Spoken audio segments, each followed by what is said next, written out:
Good evening. I think the mic's working just fine. Everything's working fine, even though this has been a while. Glad to be back. How are you guys doing? Have you been doing all right, even with me gone? I think you have been. Just been up only, so. Did it start yet? Now it has. Good evening, good evening. Missed you? Oh, I missed you guys too. It's been a while. Video and sound good, Duck? Nice, good to hear. So today's gonna be casual. I don't wanna like keep it too formal.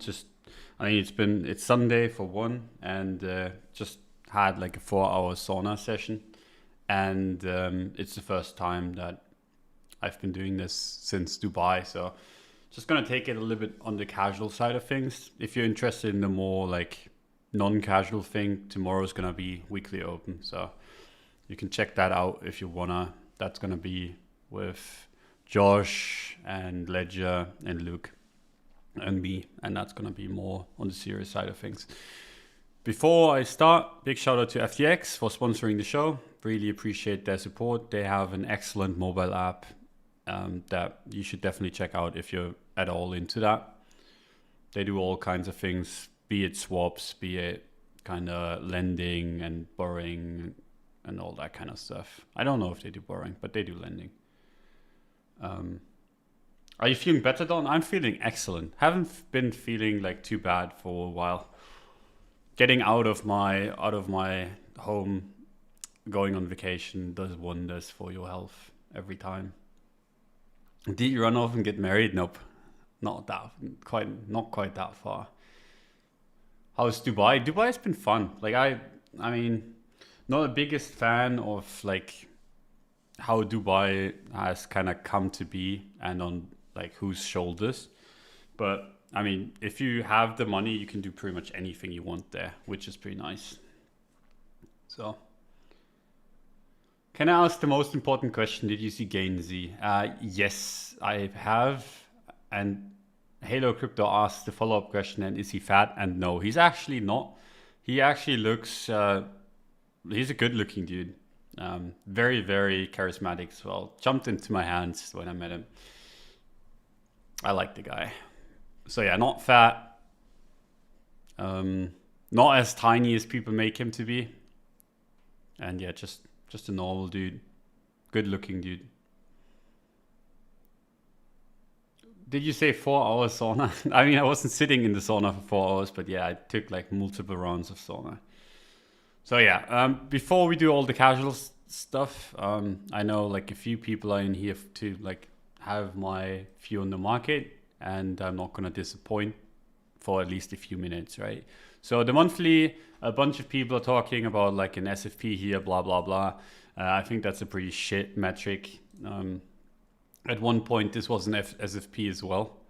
This candle pushed above and then wicked below, and you can see what happened after. I don't think you should be playing like SFPs like that. For the people that don't know what an SFP is, just basically like raiding the high and a significant high at that, and then breaking to the downside. So like I'm not sold on this. For me, like if this wanted to break down, and there were a couple instances where like it could have, we had a bunch of FUD in the low 40s that didn't materialize any kind of price drop. So that didn't do anything, and then we just mooned, right? And I think if we wanted to drop, we should have done it back then. We haven't, so like for me, it makes more sense to expect upside rather than downside. That said, that's on the monthly, right? And the monthly is, you can have a lot of price change in the monthly. I can say I'm bullish on the monthly and still expect like a 10K drop, because at the end of the day, that's nothing, right? This monthly candle right now is still up 16 grand, right? So from beginning of this month to right now, we're still up 16 grand on Bitcoin. So if we reduce that by a bunch, this month or next month, it still wouldn't be a big deal, right? You can have a 5K drop and it doesn't really register on this whatsoever. But like high time frame wise, as long as we don't like close this red, and I mean, It's crypto. It could happen. I just don't think it's likely. Like, let's say this closes red and we close down here. Then, I mean, fucking abandoned ship. It looks like garbage at that point. But I'm not expecting that. And even if it did happen, I mean, we still have time to get out and rebuy lower. But I don't think it will happen, right? So monthly looks good. The weekly time frame, a bunch of people are like, this looks really terrible. I don't see why. What basically happened, and I mean, I can just remove this, draw a new one, is we broke, and this is a low time frame pattern that you see all the time, right? So you set like consolidation, whatever, you start breaking down and you go sideways or like drop from there, and then you go back up, retest this consolidation as resistance, break down, and then eventually go back up. And that's usually a really bullish sign, right? So that's kind of where we are right now. So we broke this thing to the downside, this consolidation, headed down lower, had a bunch of chances to break down completely, didn't, and now we've been rallying above the last weekly resistance, right? So as long as we're above this resistance, I don't really see a good reason to be like bearish on the monthly and on the weekly, because at the end of the day, like if you don't have resistance above you, it just makes sense to kind of bet on upside, because what's there, the only thing that can reject this basically is if you get some FUD in like the market as a whole or in the traditional markets. I don't think that's a good reason just for price to go down without any kind of catalyst, because there's no resistance. Like TA wise, there shouldn't be like a good reason to sell off. I might change my tune if we start dropping like heavily, which is like 45 to 50. I start like, if we drop below this green line, like that's where I start getting worried, because that's basically like I bought in there a little bit lower than that. And I don't want to see this go back to my entry, because at that point, if it does that, you're in head and shoulders territory again. And we wouldn't want that. Like, I think at that point, we'd probably start breaking down and heading a little bit lower. But until then, like, why worry, right? Right now, it just looks like we broke the last resistance and are now chilling on top of it. And if we pull back into it, like 56, 57, 58, seems like a decent dip to buy to me.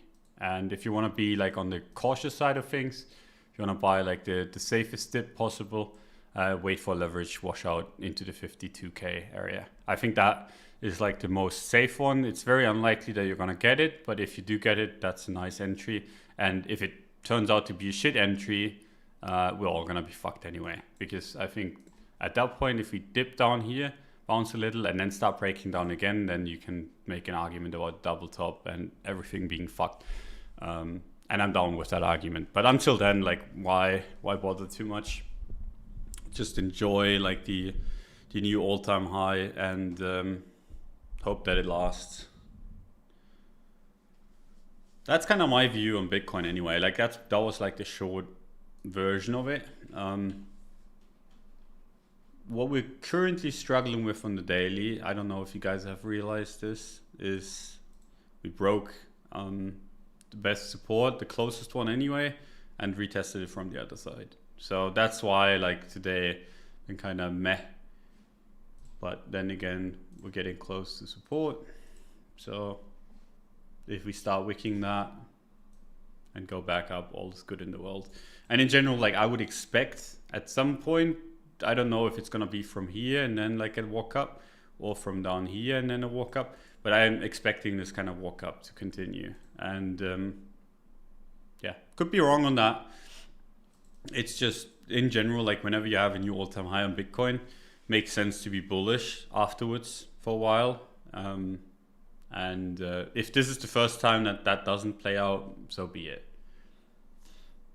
So that's crypto. I think that's more than plenty. And with regards to altcoins, just chop. You can just look at ETH, basically going sideways for the last half a year. Any other questions?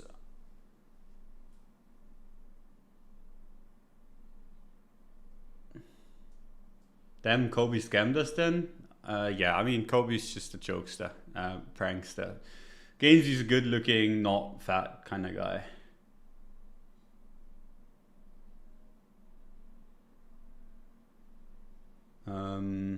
I just watched a video. They have snowing cinema there, and Heath in the cinema. That's ironic because they're in the middle of the desert. Yeah, I mean Dubai has everything, man. You don't need to look whether Dubai has something. Like if something exists, Dubai is gonna have it. It's just how these things go. Can you check the 1 minute chart for us? Nah, man, nah. So I think like in general, we can talk about ETH USD real quick, and then we go to the casual side of things. So people that are not really interested in the casual side of things can take it easy. I will probably return to the charts at the end or something, but with ETH, you don't even need any lines. I think like all of these lines, whatever, fucking meaningless, because you have a high, you have another high, you have another high. You have 3 highs. Even if you're bearish, what you want to see is this, right? Like even the biggest bear chart doesn't want to, like, I mean 8K might be a little bit over the top, but what you want to see is like a move somewhere in this region that goes sideways and distributes and drops. If you're bearish, if you're bullish, you obviously just want this to go. But like if I was a bear, and I mean I've been a bear in my career from time to time, I would not short this until we actually pop up and go sideways. I wouldn't want to short this here. Now we could be setting a triple top, like one of the rarest patterns in all of crypto ever. But I wouldn't want to bet on it. Seems way too risky. I don't see the point. Much rather bet on upside. And even if this like drops down a little, right, goes to 3.5K or something, you would still expect this go sideways. And then if you're bearish, you want it to drop, and if you're bullish, you want it to go up. But I think like bulls and bears probably both want this thing to go up.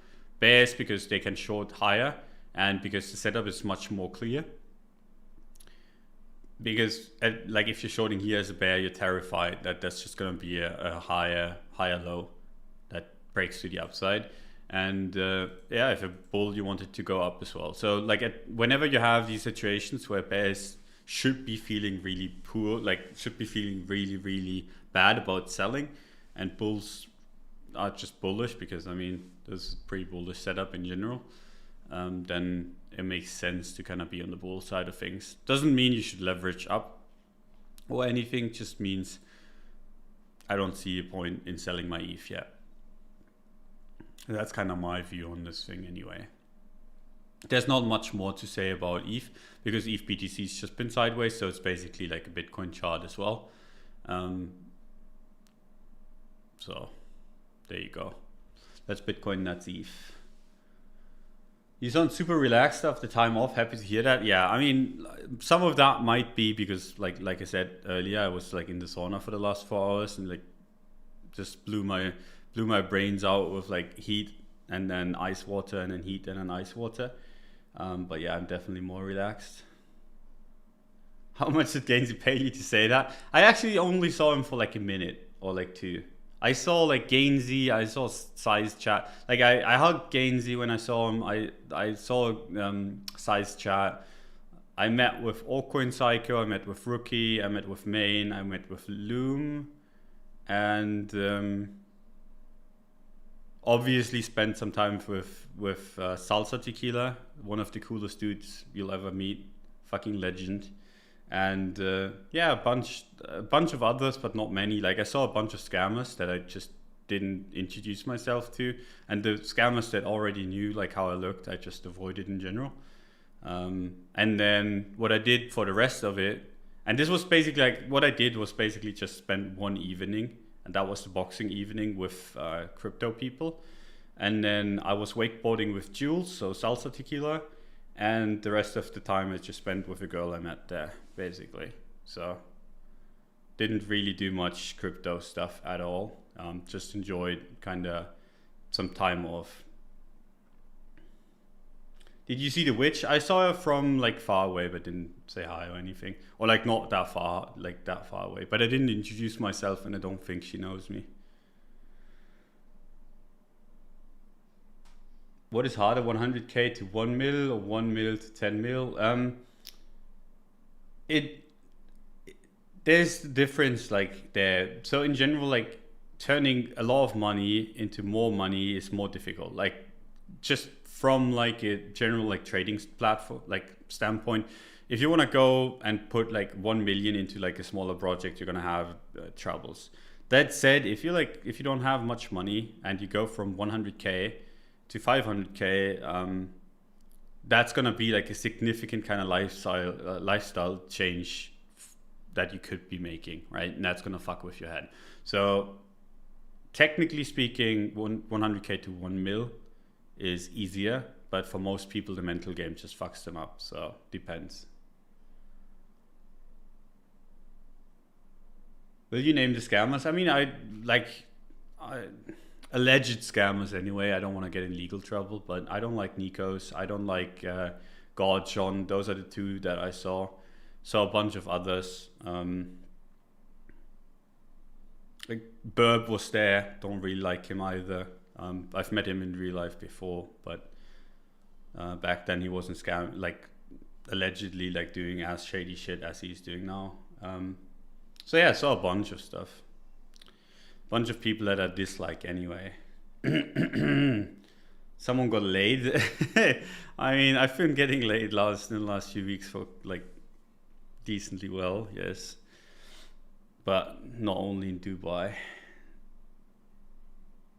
And that's not what life is about anyway. What line worked on the girl duck? You don't need to do like your lines and stuff. I feel people confuse dating or in general like getting to know people with like some weird ass game. You just gotta be like a decent person and then act properly. And I mean, usually, I don't know. Like I don't have to use pickup lines or any of that shit. I've never had to.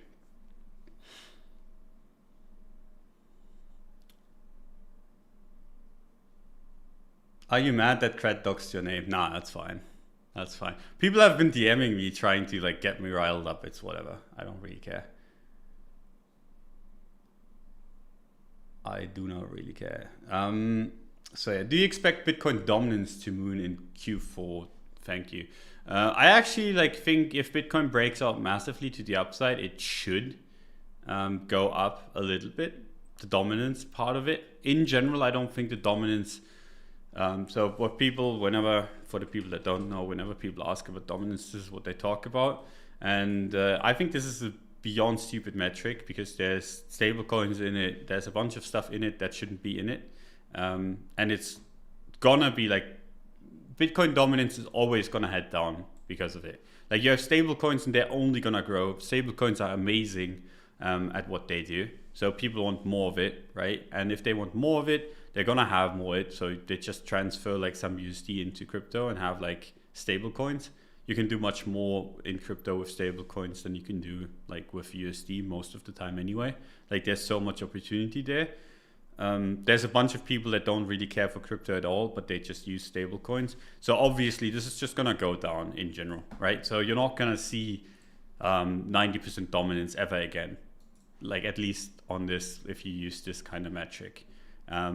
You might not ever see 70 again, but that doesn't have to mean that your altcoin isn't gonna go lower than it has ever been, because that's almost guaranteed going to happen. Not necessarily soon, but eventually anyway. It's just how this game works, right? Your altcoin stays around for a while, it's gonna head near zero. It's just how this stuff works. And I mean, if you want like the best examples, just go through my watch list and look at them. What they usually do is over the years they pump and they dump and then they pump again a little bit lower and then dump again, and this keeps on going until no one really gives a shit about it anymore. Just look at Litecoin, and I mean Litecoin is like considered the blue chip, right?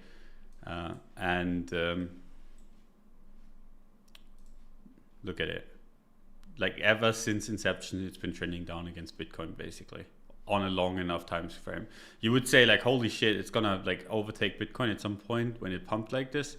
still going down. But Bitcoin dominance during all of this has also gone down. And now you're gonna say like, wait, I thought like Bitcoin dominance going down was bullish for my altcoins. But that isn't necessarily the case. It just means like there's more of it, there's more stable coins, there's more whatever. So if you're asking me about Bitcoin dominance, I'm gonna say it's gonna trend down.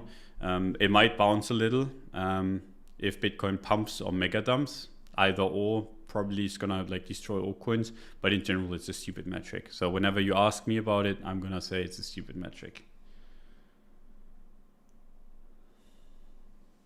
Was the girl actually cred? Nope, he didn't come. Did you tell her you're duck online? Nope, I didn't. Don't have to. I usually don't.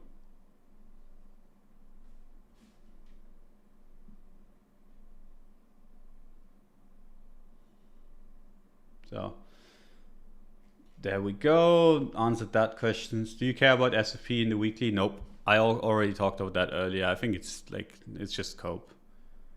I mean, we could easily go. I think we could easily go to 52. But I still think we'd head up afterwards. And now honestly, like I think we could go to 52, but I don't think we will go to 52.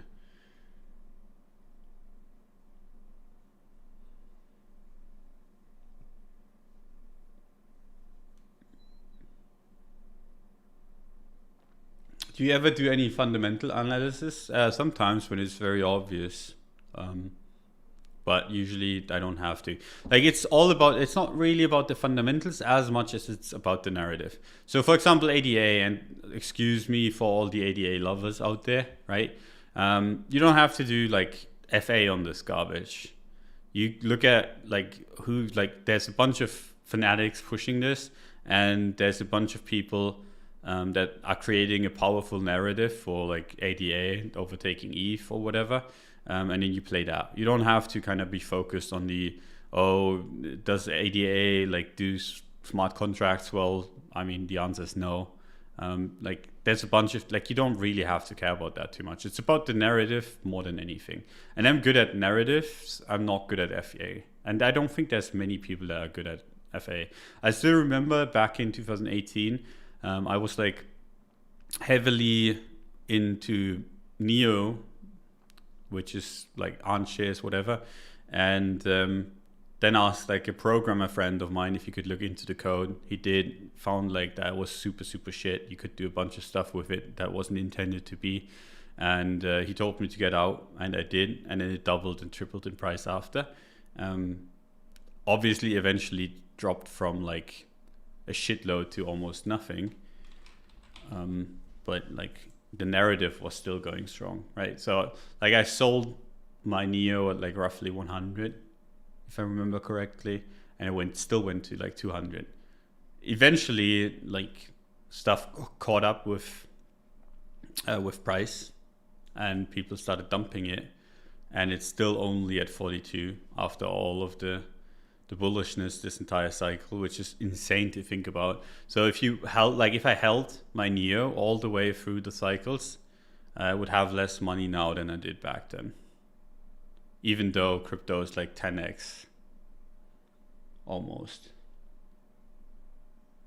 So yeah. Do you have a long-term opinion on Sol? The only long-term opinion on Sol I have is that it's from Sam, and I trust Sam to kind of make me money if I bet on him, basically.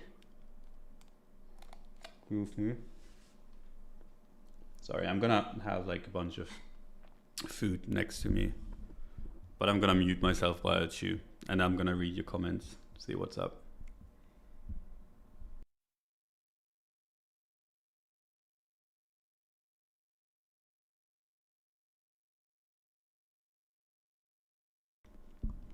Do you see some alt season during this chopping?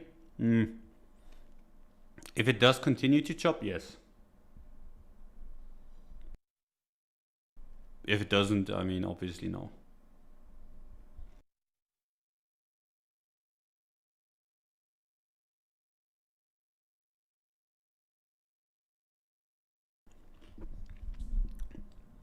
Okay, sorry about that. What are you eating, Don? I had raclette yesterday with family and friends. and I had some leftovers, so put the leftovers on bread and have that for like, because the leftovers need to go basically, so I'm eating leftovers. But yeah, I had raclette. Okay, any thoughts on the IOTA narrative? Nah, IOTA's ages old. Don't really care about it too much. Like anything that's super old, I don't care about too much. I swapped my ETH to Bitcoin. Am I dumb? I mean, no, not necessarily. I think ETH's just going sideways. So you can make any bet on ETH, right? You can say this is gonna go down or this is gonna go up. I think both bets are fine. Like, if you're saying this is gonna go to support, fine by me, right? I think that's a decent kind of bet to take. If you're like, okay, this is gonna go to resistance, I'm gonna be like, okay, that makes sense. So it's like at the 50% mark, yeah, no strong opinions one way or the other. So how do you trade price explorations? The answer is you don't. Like, you just hold. This, like, something goes, makes a new all-time high, and you're like, okay, what should I do? I should probably sell some and then buy back if it pulls back or whatever. Nah, you shouldn't. This is at all-time high. You want to have a position. You have your position. You're comfy. You fucking keep it. It moves further. Even if it pulls back, you don't do anything. It goes back up. You don't want to be the guy that sells too early into price exploration. What you do is you hold on until you get invalidated. And in this case, you start going back down here. You can pump back a little and then start breaking support and then, be my guest, selling, right? And then you're only, like, let's say you would have sold here, you're only selling like a couple percent lower if you sell down here when the support starts breaking.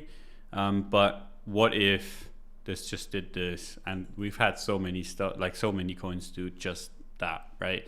You don't have to be the guy that sells or trades aggressively into all-time high breakout. It just doesn't make any sense. Like, you don't want to lose your position. Basically, people are fighting to get in oftentimes. I mean, not every time, but oftentimes when stuff breaks up, and they're trying to vertically accumulate, and you're just giving a chance. Like, you're giving them the chance to kind of take over your position. Most of the time you don't want to be doing that. Most of the time you're just happy to hold, and then you sell the moment either your target is reached, which is might be wherever. Like, let's say your target is buying my house or something, not mine, but like your house, paying your mortgage or something. I think that is a decent target, and you can easily do that. If your target's hit, you just cash out. Or once like the actual technicals start changing, and that usually takes some time. And you might you might be sitting in this coin from $1 to 10, and then you want to sell, and it goes to 50. And then it drops back to 10, and you're like, fuck, I lost like all this gain from like 10 to 50, should have sold. But I mean, that's just crypto how it works, right? You don't want to be the guy that sells too early, and it's not a problem if you sell at 10 after like sitting in it from 1 to 10 to 50 back to 10. You're gonna have to sell at some point, obviously. It's just, most of the time you don't want to be the guy that rushes out the door the moment stuff gets heated, because whenever stuff gets heated, it usually gets more heated before actually fucking off to like much lower. Bitcoin up only from here? I'm not sure about up only, but I think in general, like, it makes sense to be like bullish, or at least leaning bullish. And if you're leaning bullish, like the supports to buy are like 57. And if you're like on the cautious side of bullishness, 52. What's the latest with the Duck NFT project you were helping out with? I paid for them to mint. I bought like 2 or 3 NFTs of theirs, and that's it. I haven't promoted it since. Don't want to be the guy that kind of buys something and then promotes it and does whatever. So, I mean, you can, my OpenSea thingy is public. If you want to buy some of them, do so. But yeah, I'm not going to promote it, obviously. Don't want to pump and dump anything. The girl, the girl knows that you've got money. No, the girl actually paid. Like I had like a very, very difficult time to make, like, to be able to pay for something, because like at the start she was like, she doesn't want to like owe me anything. So we just did like 50-50, and then like when we got closer, she was just basically just paying behind my back while I wasn't watching. So I mean, she probably assumes that I have some money, but she has like a shitload of it herself, so it's not like that's any problem. And yeah, she definitely doesn't want me to pay for everything, which, I mean, is refreshingly nice. Doesn't give me like the gold digger vibes at all. But yeah, still frustrating because I obviously want to pay for stuff.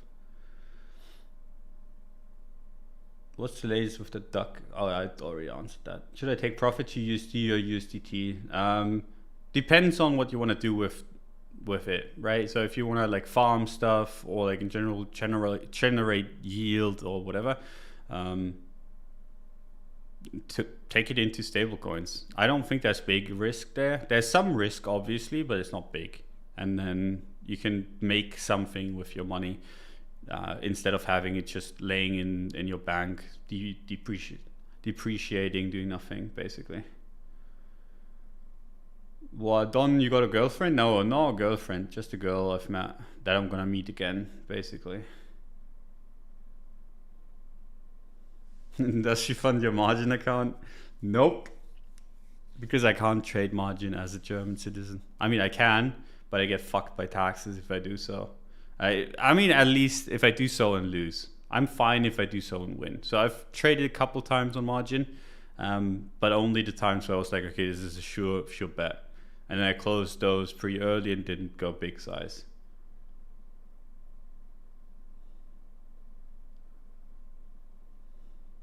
So yeah, there you go.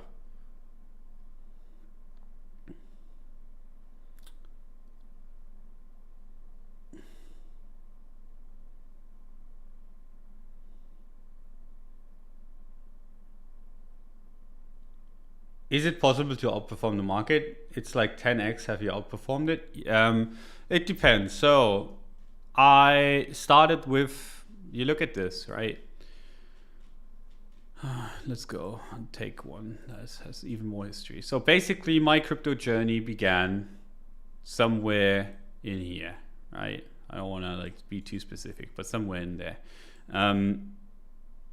I like first tried buying down, and this doesn't even show it at $1 down here somewhere, but didn't manage to. So like I was on the sidelines for all of this, just watching it, and then I was on the sideline for like pretty much most of the bear market, and I bought a bunch of Dogecoin here, and now Bitcoin is up a shitload from there, right? Oh, I need to update that tweet that I did as well. So Bitcoin's up a shitload from there, right? Went from like, let's say we're calculating with 550, right? That's quite the move from 550 to like basically 60K. Or like, let's say we go with 600 because it's easier. That's quite the move. But I started with 3 digits going into 4 digits, right? And I more than outperformed that by like, you can't even compare the two. Like if I just held Bitcoin instead back then Dogecoin, and just held it, I would still be working a normal job. So yes, it is possible. Now I outperformed Bitcoin and altcoins in general heavily during this run, and then during this chop I did amazing, and then during this move I'd say I didn't necessarily outperform Bitcoin, because I mean I just pulled out a bunch of my capital into like USD because I wanted to. What basically happened was I didn't have money here. I made a bunch of money here. I made even more here to the point that I was comfy. And then when it started like rallying really hard, I was like, okay, now I do want to make sure that I get to keep the money that I've made. So at this point of the cycle, or like of my journey basically, I was like, okay, the worst thing that could happen, like I don't mind missing out a 100x with like my entire portfolio, as much as I would like giving back 90%, right? So at this point I was like, okay, I'm gonna have to diversify. And I mean, I did this a little bit earlier, basically started there. And I was fine with that. I'm still fine with that, right? I don't want to have the risk of like just sitting there empty-handed after having gone through like all of this. So yeah, it depends on kind of your goals. But when I had little money and it took a lot of risks, I made a shitload of money in like a kind of multiple sense. So I multiplied my money by a shitload from back then. And ever since then, like ever since I've been to like a state where I'm pretty happy with, I've not been chasing like the multiples too much.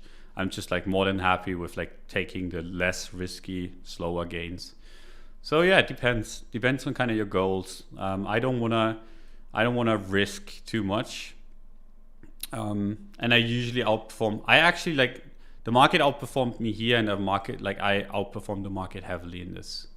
I've made up for pretty much missing out on like some of this move to the upside by trading this chop really well. And the chop stuff, like everything that goes sideways, I'm just very comfortable with, because people get so bearish at support and so bullish at resistance. What was your initial investment? I already said 3 to 4 digits, and I never really put in more because I didn't really have a job outside of it, besides like helping at a gardening stuff, like gardening place during uni. Just made it with that amount.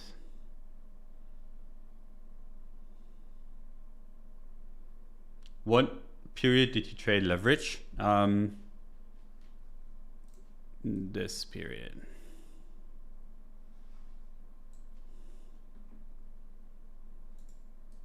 So starting end of 17. I think I actually started a little bit earlier. I think I started like in the October or November with leverage in 17, which was pretty nice because it was comfortable hedging back at the market high back then. But yeah, I traded like the chop on leverage, everything else basically without. So yeah, there you go. That's my history. I don't know if anyone cares really, but someone asked, so I explain it.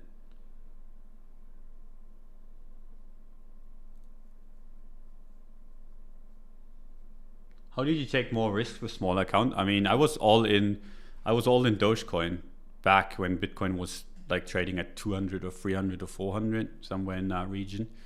Because it was like Dogecoin is like a meme, whatever, probably gonna go up more than Bitcoin, and it did.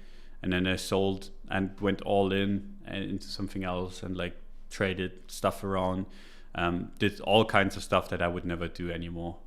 So that's a lot of risk. But I was like, okay, I'm pretty sure I can see where this is gonna go. Chased the kind of Chinese narratives back then, and didn't have a problem with putting 80% of my portfolio into those and that kind of stuff. Wouldn't do that anymore. Like I see a good narrative, I put some money in, but never like that amount of my net worth. Mostly shorts. No, I actually made more money longing, much more. It's just my shorts are more well known because people get angry about them. But yeah, I mean, I did short mostly during this, and then I longed a shitload during this, and then it was pretty even in here. So like there was some shorting involved here. Didn't really like shorted much during the breakdown here. I was just trying to get back in, like trying to buy as much as I could. And back in this shop, I was just like switching back and forth.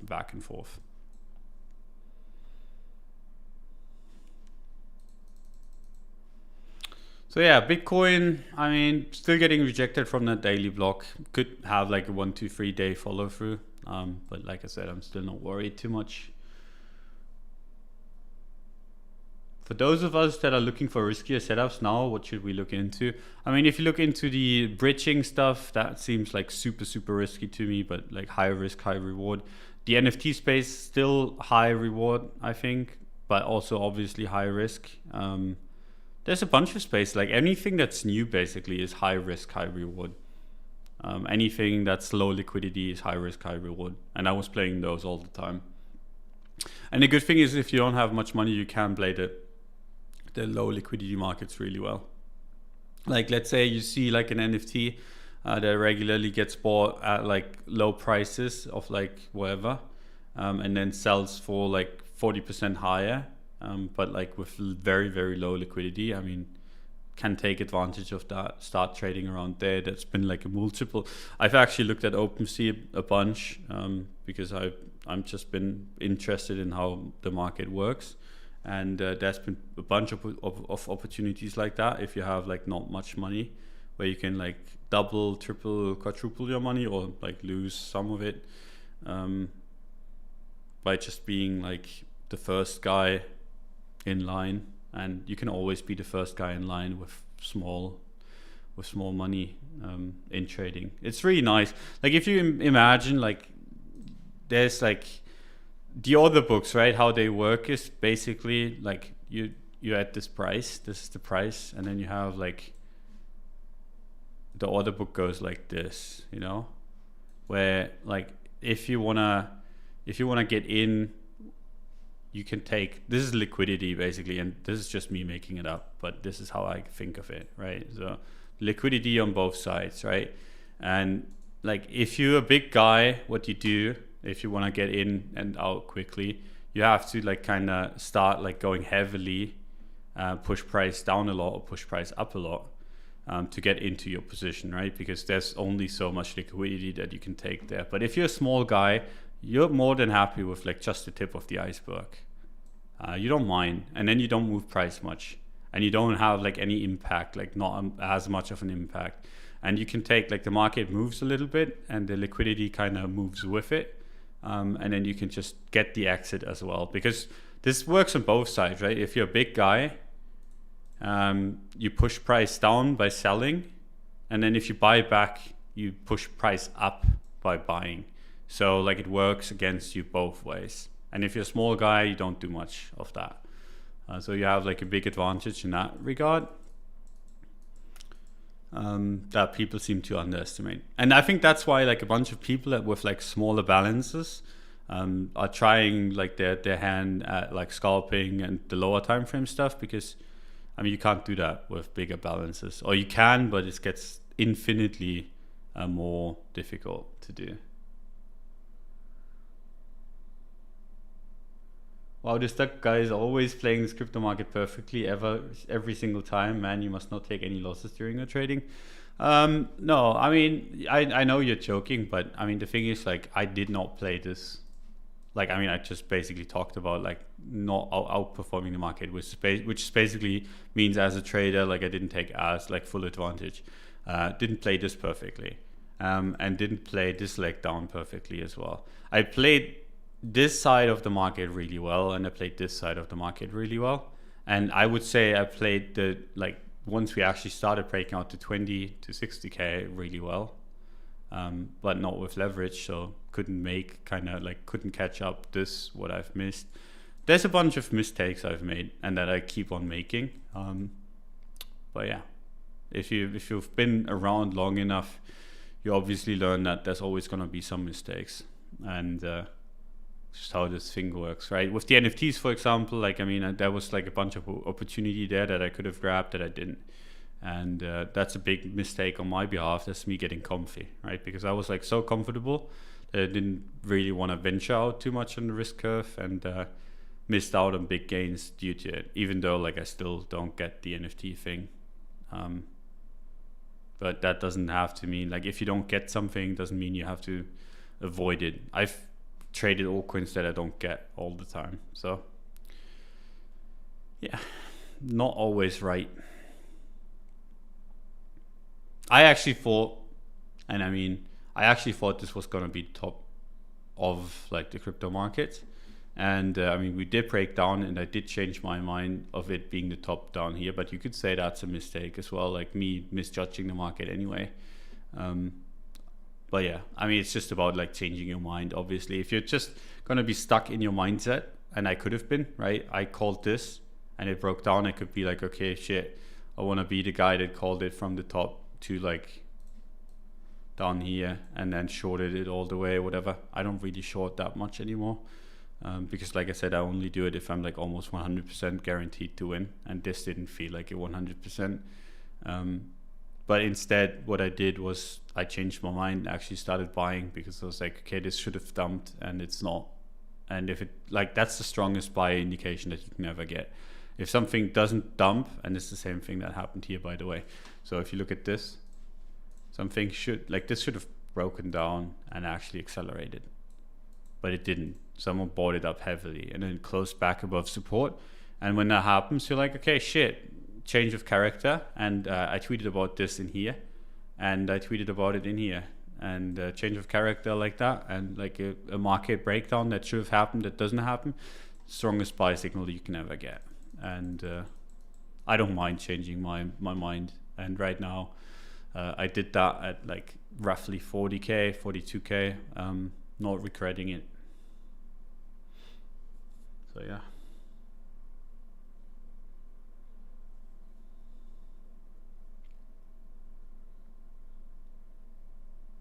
So, do you journal? I used to. I don't do that too much anymore. I'm lazy. I feel like I've gotten very lazy in my trading and in my like approach to a lot of this thing. I don't know if it's because I'm just further along in the journey, or if it's just me being lazy. I think it's me being lazy, honestly, and something I should change. I'm gonna do that once I actually start making like the proper trades again, because right now I'm just position trading. Like, I'm not gonna trade my Bitcoin, my ETH around. I'm not gonna trade any NFTs around that I have. Not gonna do any of it. I'm more than happy to just hold. And when you do like these long time frame trades, it's not as important, right? Because like I'm sitting here in a position from 40, lower 40s, and with ETH I actually bought quite low as well on the dip. And with the NFTs, I actually bought quite high, but I mean, I'm not selling anyway. It's not big position anyway. It's like, I've like, yeah, I mean, I can talk about the NFT portfolio that I have at some point as well, but it's like not big. So, but that's a mistake as well. Like the NFT market, like I haven't timed that perfectly whatsoever. But yeah, I'm not going to trade those around. So I don't have too much to journal, right? I'm not feeling nervous, so I don't have to journal my emotions. I'm just very content with the position that I've built. And in general, like this is just 3 candles. If you're trading the 5 minute and you get in, like let's say you longed in here, and your trade is supposed to go like whatever, like up here. You wouldn't want to, like, you don't need to journal like whatever happened in here, right? This is just like 6 candles that happened. So like that, this is not going to make you like this is not going to tell you anything really. You might start like start journaling that something happened here, right? So the market pushed up, pulled back down, and you might move your stop loss or whatever, and you can journal that. But it's the same for me, right? If you're looking at it this way, I'm looking at it this way. So might have to, like, if you're trading this on a long time frame, you don't have to necessarily journal too much, because these 3 candles haven't changed anything in my thinking.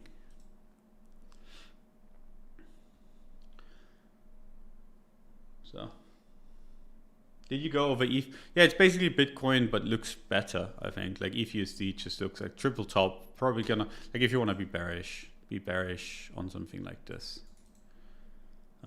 I think I'm if I'm wrong, I'm wrong, but like I don't see a point being bearish at 4k if you can be bearish at like 5, because usually what happens when you have something like this, it breaks out and then goes sideways and then starts dumping. This is the bearish version, and then obviously the bullish version is just it going up. Very, very rarely in crypto does it happen that you have something like this and it dumps. And even when that happens, it usually happens like this. It dumps and then pumps. So like there's three possibilities in my opinion for something to like like this to play out, that are like at all realistic, right? So you have this pattern every time. You move up, you move up, you move up, and then one of the possibilities is a breakdown, and then bears would be like, oh shit, let's fucking go. These usually pump. Then you have this, which is a breakout, and these usually go like either like this, and I think that's like almost 50-50 chance, or like this. So like if you're looking at these three, there's like a very, very small chance of it just rolling over out of it, right? I think there's like, it's almost negligible. That word is so bad. It's almost, you can almost ignore it. That's how low the chances of it just doing this are. So if you see this as a bear, you don't want to be shorting this, because then you're going to get fucked over. You don't want to be shorting this, but you should be fine like shorting this. So we are in the situation where we are right here before like the breakout. And if it rolls over, you want to be a buyer. If it breaks out, then you can short, right? So if you're bear, I think it makes more sense to be bearish high up. That's my view on ETH. Don, sounds like you've recovered from Dubai. Yeah, kinda. It's been decent. I've been getting decent sleep. Have had a lot of people around me, which makes me tired all the time. Like I don't know if it's just like the COVID times, but like for me usually, I get like, if I have people around me for too long, I start getting tired. I'm like, okay, I need a break, need to recharge my social battery or whatever. So I feel like I'm in desperate need of that, but I'm gonna do that next week. But like, yeah, I feel good.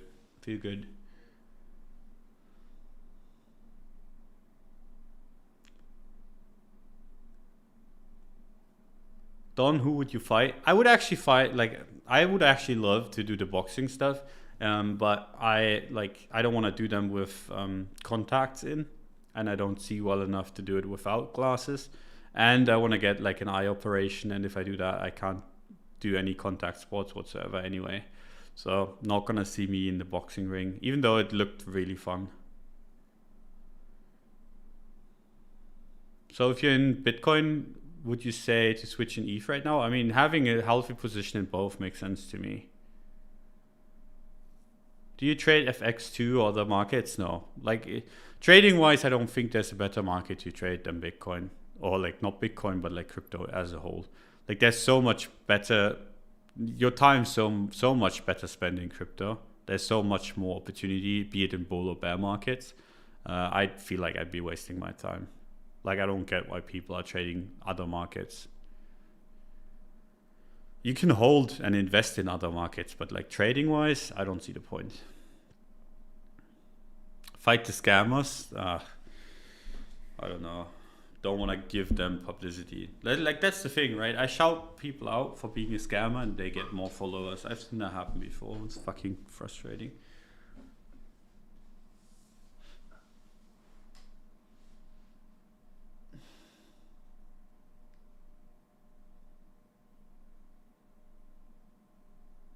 Yeah, so I think that's more than plenty.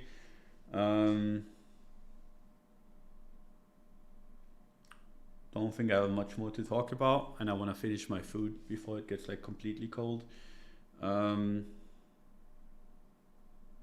yeah, I think I'm gonna call it a day. Big shout out to FTX for sponsoring the show. Hope you like in general. Hope you guys appreciated like this Sunday show. It's been a slow one, more than casual. So yeah, appreciate you tuning in anyway and hanging out. And like I said, weekly open is gonna be tomorrow. Wednesday is just gonna be me as usual, and not as casual. So hope you're gonna tune into that. And yeah, like I said just a second ago, appreciate FTX for sponsoring the show. Their links are in the description if you want to check them out for any kind of mobile trading needs or any trading needs in general that you have that haven't been fulfilled. I can tell you they do an amazing job, so check them out. And yeah, thanks for coming by. Appreciate your guys' support, and happy to be back. See you guys. Bye bye.